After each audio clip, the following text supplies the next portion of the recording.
Have you ever made a joke that seemed harmless but left someone visibly uncomfortable? Have you ever used words casually that, in hindsight, may have cut deeper than you intended? Could it be possible that your words, not your actions, are the very things sabotaging your blessings? Welcome back to the channel. I'm truly thankful you're here again.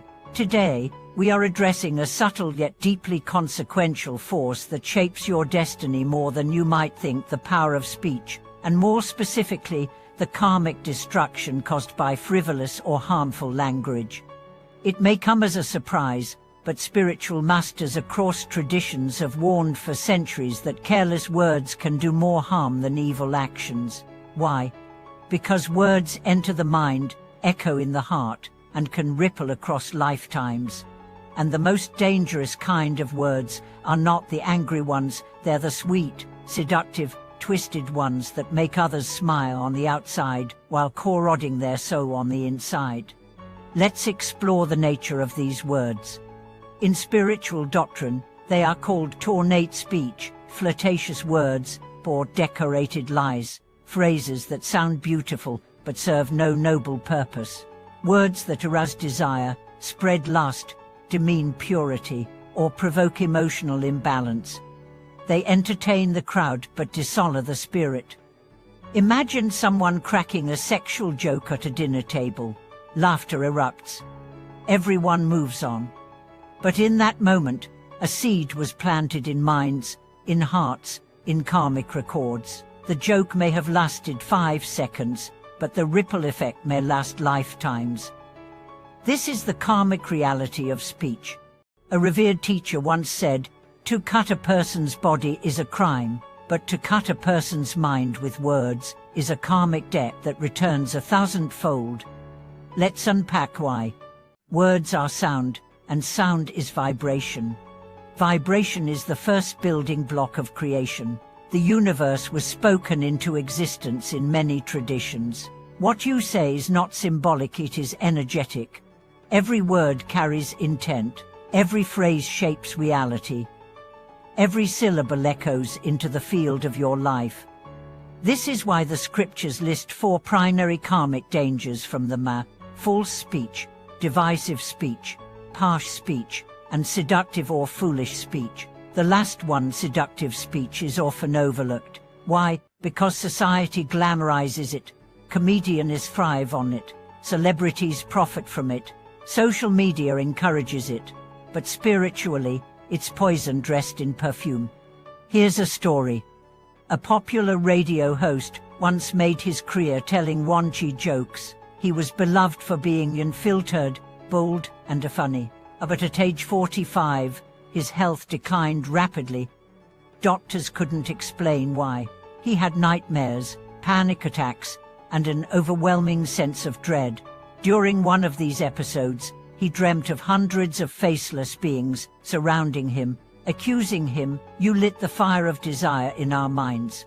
Now carry its heat." When she awoke, he changed everything. He quit the show, he went into retreat. He started using his voice for healing, not for laughs. He said, "I didn't know words had weight. I thought they were just air." But air, as we know, feeds fire. This brings us to a profound teaching. Your mouth is a doorway either to the heavens or to the hells. What you say creates resonance in your field. What you say to others lives in them, and what lives in others because of your words reflects back to you, multiplied.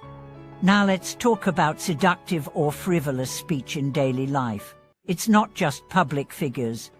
Every one of us has spoken out of turn, flirted when we didn't mean it, teased someone about their body, made light of something sacred, or repeated gossip that had no purpose but entertainment.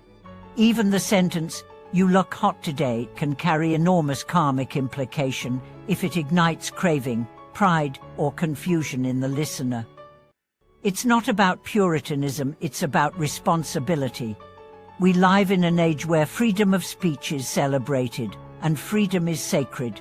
But every freedom comes with consequence. The spiritual path is not about suppression, it's about purification. It's about becoming aware of the subtle consequences of our expressions. Here's what happens energetically when you indulge in decorative or vulgar speech.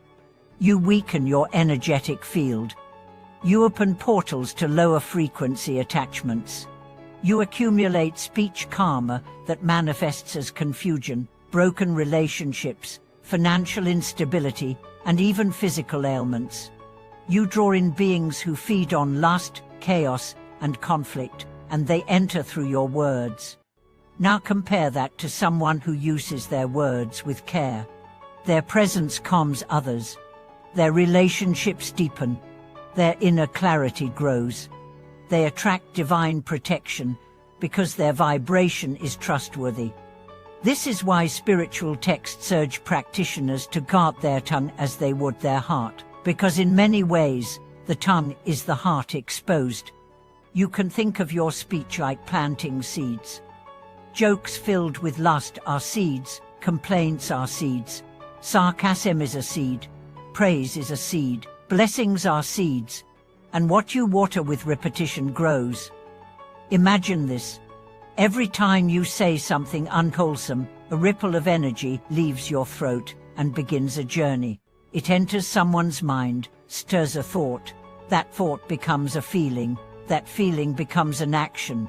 That action affects another person, who now sends energy back into the field. Multiply this by every listener, every echo, every replay in their mind. Now ask, how powerful are your words?